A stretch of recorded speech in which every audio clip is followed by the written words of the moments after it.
Let's talk about American Tower. This is 118 pages. You know what? I want to mention something before we begin our conversation. We have, and it's important to remind everybody, made every attempt possible to contact American Tower to get a response. We have not heard back from the company.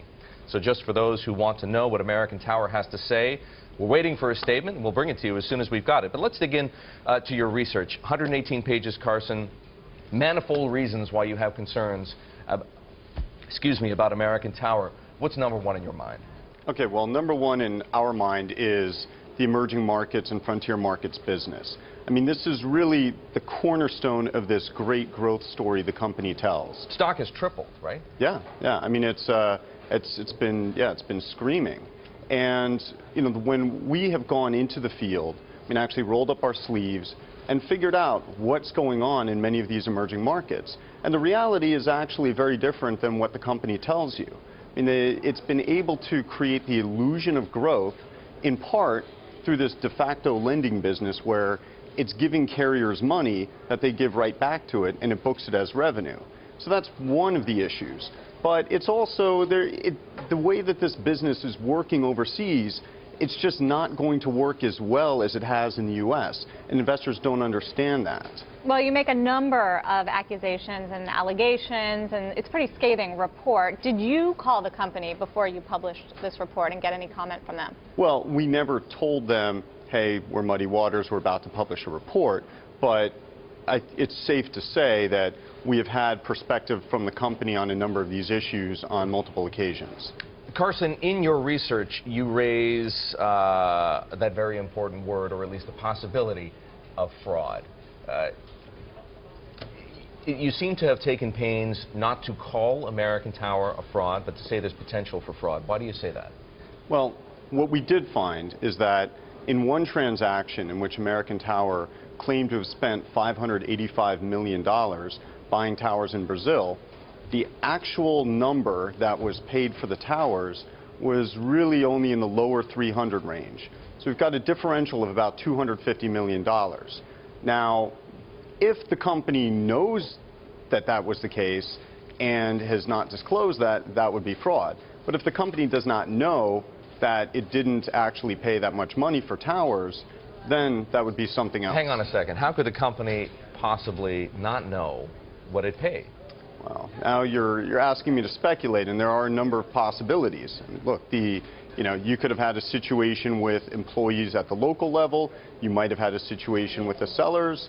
It's really very difficult for us to say what actually did happen, but we know what did not happen. Well, you also give us some pictures in the report of what this acquisition looks like, and I think we can pull it up. We have a picture. This is the $585.4 million transaction located in Brazil.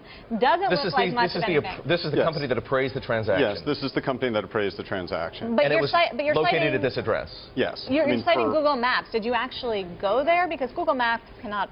It's sometimes wrong. We did not go to the appraiser's address. We came across that information, after we'd been going and looking at towers. So yeah, we used Google. I mean, surprisingly, Google Maps is quite robust in Brazil. Okay, so hang on a second. It's possible that the company isn't aware of this discrepancy between the purchase price and the actual appraisal value of the wireless towers that it bought.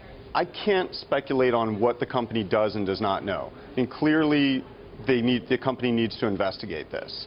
So, I mean, No, the reason I raise it is because there are lots of reasons why you have concerns about American Tower. We'll get into a bunch of the others, but I want to draw a distinction between what you think might be going on and what you believe is definitely going on. When you talk, let's go back to the point that you made first about the company effectively lending money to its customers and then recovering, presumably, the interest in principal, what would be interest in principal, but recognizing it as revenue from wireless leases.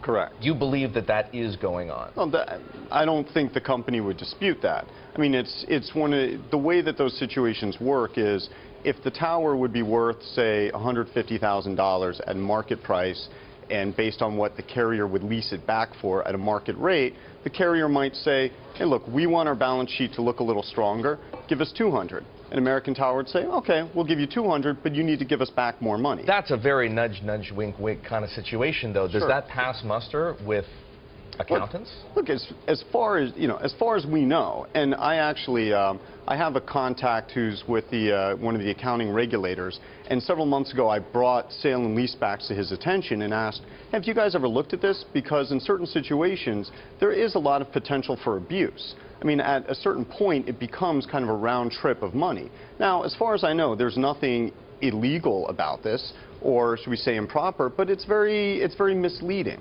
While we're on the subject of the transaction in Brazil, you cite a bunch of financial records on this transaction specifically, but didn't provide those. Are you planning to publish those? There are links. There are links in the report. So I know it's people have to kind of dig into the footnotes and and kind of play around a little bit with those sites. But these financials are publicly available. So the financials that we cite first are for the company that AMT acquired. And that's called Site Sharing NE. And it's a former parent company. So we obtained those financials and we combined them and we basically said, okay, well, this doesn't make sense because what AMT disclosed as its valuation metric, this company should have been producing a lot more EBITDA. That's the first set of records we looked at. But the other set were these Central Bank of Brazil records that show the inflows of all the money that American Tower has sent into the country. And so American Tower, around the time that the transaction closed, sent in $335 million. It had not sent in money for about 2 years. So, and the sellers are Brazilian. So in the best case, and this is, look, by the way, we have spoken with multiple sources who are familiar with this transaction, including 2 people who are, who understand the transaction as it closed.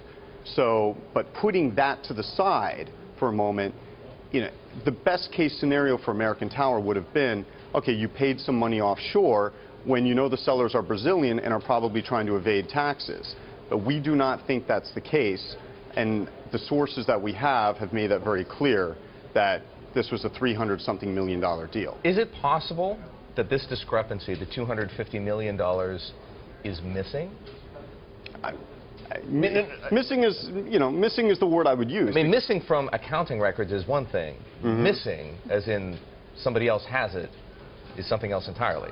It's possible, certainly.